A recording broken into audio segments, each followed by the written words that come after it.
Where this third, quite large Skvoreshniki pond ended and where they had brought the murdered man was one of the most deserted and unfrequented places in the park, especially at such a late time of year.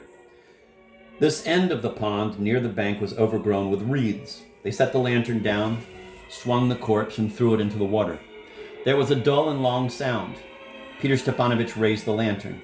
After him, they all stuck their heads out, peering curiously at how the dead man was sinking.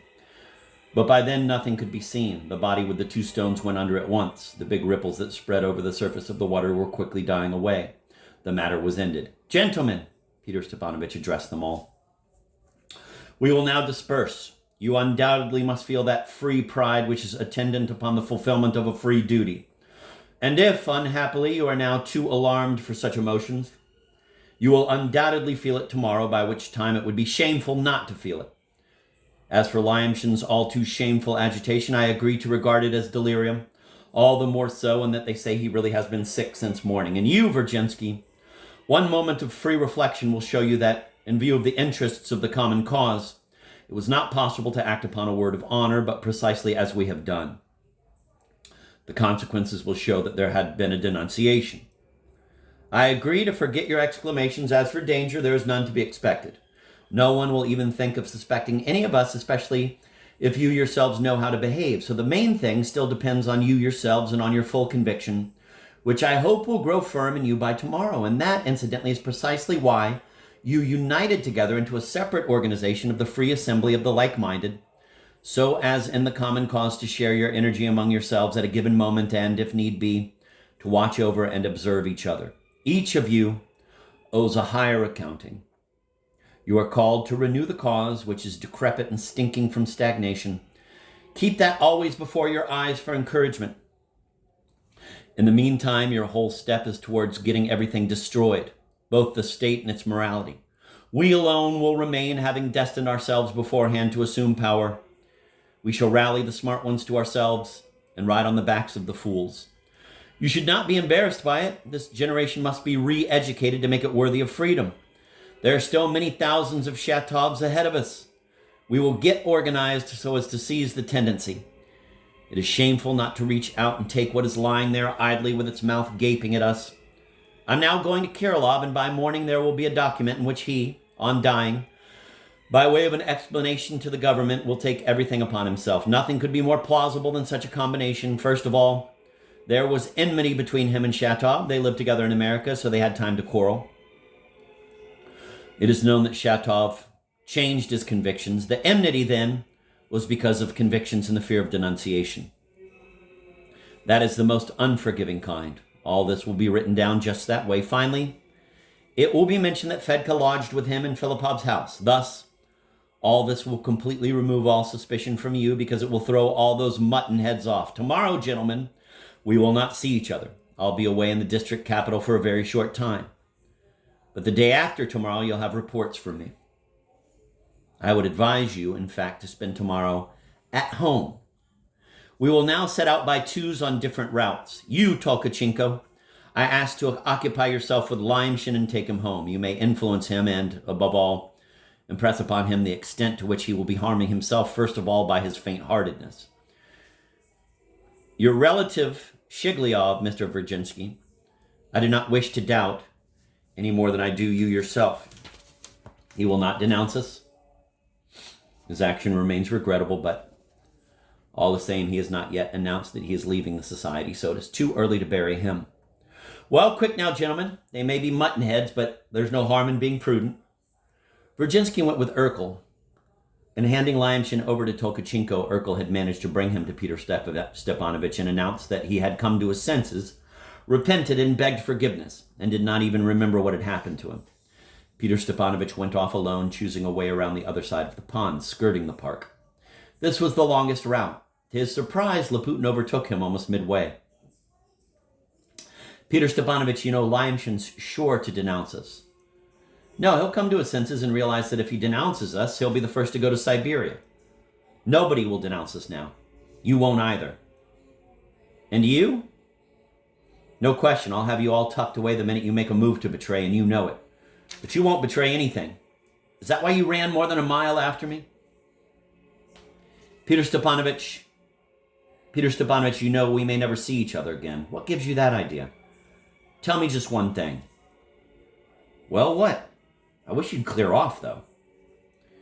One answer, but the right one. Are we the only fivesome in the world, or is it true that there are several hundred fivesomes? I'm asking in a lofty sense, Peter Stepanovich. I can see that by your frenzy, and do you know that you are more dangerous than Lyamshin Laputin? I know, but the answer, your answer. What a foolish man you are. One would think it should make no difference now, 1 fivesome or 1,000. So it's 1, I just knew it, Laputin cried out. I knew all along it was 1, right up to this very moment. And without waiting for any other reply, he turned and quickly vanished into the darkness. Peter Stepanovich pondered a little. No one will denounce us, he said resolutely, but the crew must remain a crew and obey, otherwise I'll... What trash these people are, though. He first stopped at his place and neatly, unhurriedly packed his suitcase. The express train was leaving at 6 o'clock in the morning. This early express train came only once a week and had been scheduled very recently, just as a trial for the time being. Though Peter Stepanovich had warned our people that he was supposedly going to the district capital, his intentions, as it turned out later, were quite different.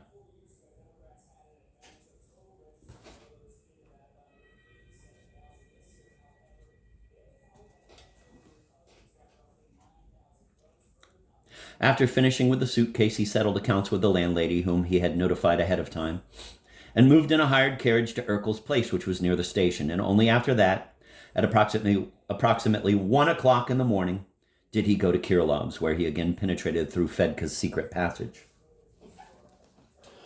The state of Peter Stepanovich's mind was terrible, apart from other discontents quite important for him. He was still unable to find out anything about Stavrogin. He had, it seems, for I cannot confirm it with certainty, received during the course of the day from somewhere, most likely Petersburg, secret notification of a certain danger awaiting him in the near future. Of course, there are now a great many legends going around town about that time, but even if something is known with certainty, it is known only to those who ought to know of it. And I simply suppose, in my own opinion, that Peter Stepanovich might have had doings elsewhere than in our town, so that he might indeed have received notifications. I am even convinced, contrary to Laputin's cynical and desperate doubt, that he could indeed have had 2 or 3 fivesomes besides ours, in the capitals, for instance. Or if not fivesomes, then connections and relations, perhaps even very curious ones. No more than 3 days after his departure, an order from the capital was received in our town for his immediate arrest.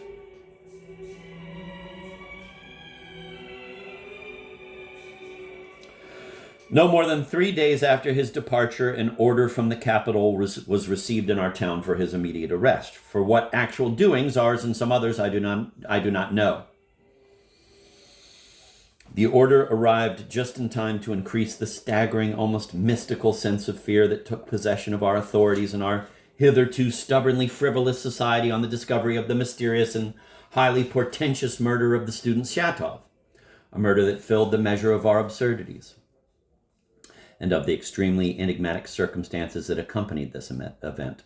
But the order came too late. Peter Stepanovich was already in Petersburg by then, under an assumed name, and from there, having sniffed out what was going on, he instantly slipped abroad. But I am getting terribly far ahead of myself. He entered Kirilov's room with a spiteful and provocative look, if he wished, along with the main business, also to work off something personal on Kirilov, to vent something on him. Kirilov seemed glad he had come. It was obvious that he had been waiting for him terribly long and with morbid impatience. His face was paler than usual, the expression of his black eyes heavy and fixed. I thought you wouldn't come, he said heavily from the corner of the sofa. Though not stirring to greet him, Peter Stepanovich stood in front of him and, before saying a word, peered closely into his face. So everything's in order and we're not going back on our intention, good boy, he smiled, an offensively patronizing smile. Well, so what, he added with vile jocularity. If I'm late, it's not for you to complain. You got a gift of 3 hours. I don't want any extra hours from you, and you can't give me gifts, fool. What? Peter Stepanovich jumped, but instantly controlled himself. How touchy. We're in a rage, eh? He rapped out with the same air of offensive superciliousness. At such a moment, one rather needs to be calm. Best of all is to regard yourself as Columbus and look at me as a mouse and not be offended at me. I recommended that yesterday. I don't want to look at you as a mouse. What's that, a compliment? Anyhow, the tea is cold too, so everything's upside down. No, something untrustworthy is going on here. Ha! What's this I see on the windowsill? On a plate. He went over to the window. Oh, a boiled chicken with rice? Why hasn't it been touched yet? So we were in such a state of mind that even a chicken I ate, and it's none of your business. Keep still. Oh, certainly, and besides, it makes no difference, but it does make a difference to me. I had hardly any dinner at all, so if this chicken is now, as I suppose, no longer needed, eat if you can. Much obliged. And tea to follow. He instantly settled down to the table at the other end of the sofa and with extraordinary greediness fell upon the food. But at the same time he observed his victim every moment. Kirilov, with spiteful loathing, looked fixedly at him as if unable to tear himself away. However, Peter Stepanovich suddenly heaved himself up, continuing to eat. However, about this business, we're not going back about it, And the little note? I determined tonight that it makes no difference to me. I'll write it. About the tracts? Yes. Also about the tracts. Anyhow, I'll dictate it. It really makes no difference to you. Can you possibly worry about the contents at such a moment? None of your business. Of course not. Anyhow, just a few lines that you and Shatov distributed the tracts with the help of Fedka, incidentally, who was hiding out in your apartment. This last point about Fedka and the apartment is quite important, even the most important. You see, I'm being completely frank with you. And Shatov, why Shatov? Not Shatov. Not for anything. Come on, what is it to you? You can't harm him now. His wife came to him. She woke up and sent to ask me where he is. She sent to find out where he is from you? That's not good. She might send again. No one must know I'm here. Peter Stepanovich became worried. She won't find out. She's asleep again. The midwife is with her, Irina Virginsky. That's just... And she won't hear, I suppose? Why don't we lock the front door? She won't hear anything. And if Shatov comes, I'll hide you in the room. Shatov won't come, and you are going to write that you quarreled over his betrayal and denunciation this night and the cause of his death. He died? Kirilov cried out, jumping up from the sofa. Today between 7 and 8 in the evening, or rather yesterday between 7 and 8 in the evening, since it's now past midnight. You killed him? And I foresaw it all yesterday. How could you not foresee it?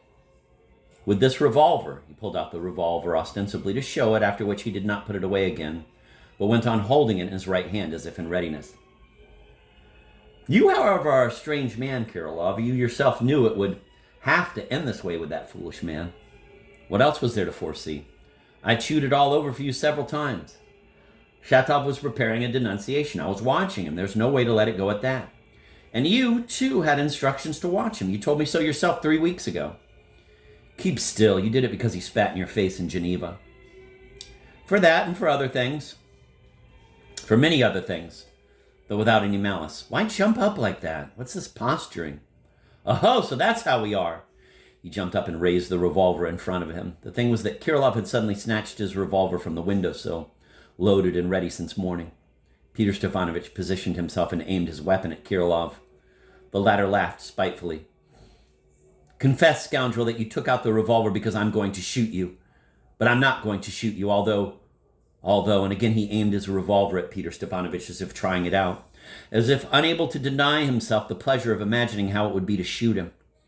Peter Stepanovich, still positioned, was biding his time until the last moment without pulling the trigger, running the risk of getting a bullet in his own head first. One might well expect it from a maniac, but the maniac finally lowered his arm, grasping and trembling, unable to speak. We've had our play and that's enough. Peter Stepanovich also lowered his weapon. I just knew you were playing, only, you were taking a risk. I might have pulled the trigger. And he sat down rather calmly on the sofa and poured himself some tea, though with a slightly trembling hand. Kirilov put his revolver on the table and started pacing back and forth. I won't write that I killed Shatov, and I won't write anything now. There won't be any document. There won't? There won't.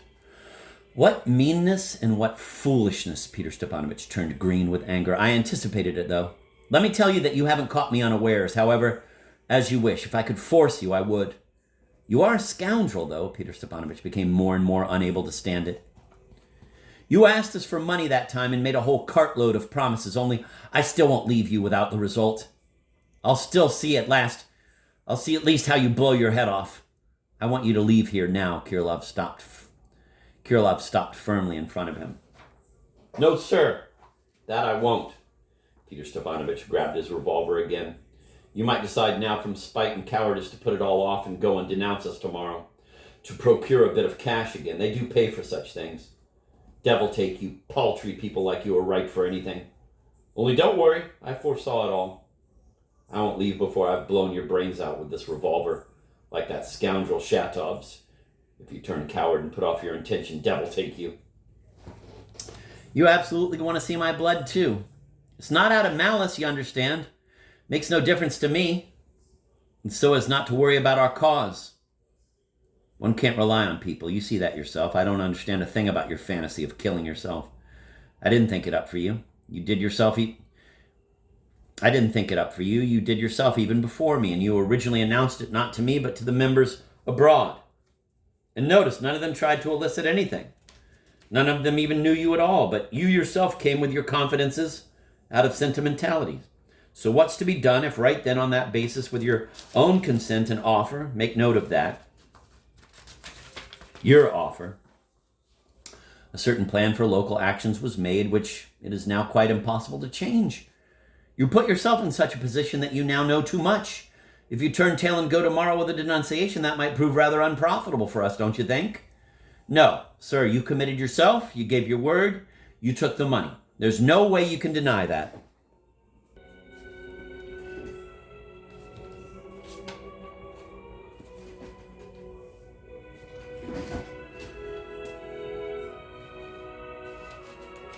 Peter got very excited, but Kirilov had long stopped listening to him. He was again pacing the room, lost in thought. I'm sorry for Shatov, he said, stopping before Peter again. I suppose I am sorry for him too, but surely... Shut up, you swine, Kirilov roared, making a terrible and unambiguous movement. I'll kill you. All right, I told a lie. I'm not sorry for him at all. There, enough of this. Peter jumped up apprehensively, putting out his hand. Kirilov suddenly quieted down and began pacing the room again. I won't put it off. It is now that I want to kill myself. They are all scoundrels. Well, that's an idea. Of course, they are all scoundrels, and since to a decent fellow life's a loathsome business. Fool! I'm as big a scoundrel as you, as all, and not a decent fellow. There's never been a decent fellow anywhere. So you've got it at last. How could you, Kirilov, with your intelligence, have failed to realize till now that all men are alike? That there aren't any better or worse, but that some men are more intelligent and others more stupid, and that if all are scoundrels, which incidentally is nonsense, there can be no people who are not scoundrels. Oh, so you really mean it, Kirilov said, looking at him with some surprise. You speak with heat and simply. Can fellows like you have convictions? Kirilov, I never could understand why you wanted to kill yourself. All I know is that you do it from conviction, firm conviction. But if you feel the need of, as it were, pouring out your heart, I'm at your service.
important point?